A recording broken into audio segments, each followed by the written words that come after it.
Good morning friends. पूर्वी जेव्हा मुलगी पाहण्याचा कार्यक्रम असायचा तेव्हा मुलीला प्रश्न विचारला जायचा, तुला पुरणपोळीचा स्वयंपाक येतो का? म्हणजे जर तिला पुरणपोळी येत असेल तर ती हुशार आहे, ॲक्टिव्ह आहे, संसार चांगला करेल असं समजलं जायचं. तर पुरणपोळी अतिशय सोपी आहे.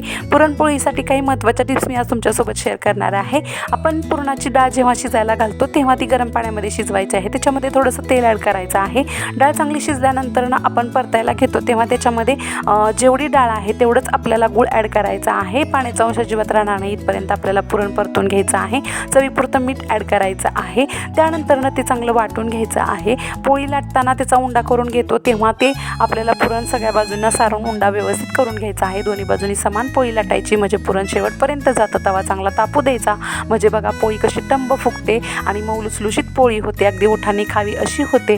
पुरणपोळी हा महाराष्ट्रीयन पदार्थ आहे. नैवेद्यामध्ये देखील त्याला महत्त्वाचं स्थान आहे. तर तुम्ही देखील ही रेसिपी नक्की ट्राय करा आणि आवडल्यास लाईक, शेअर, सबस्क्राईब करा.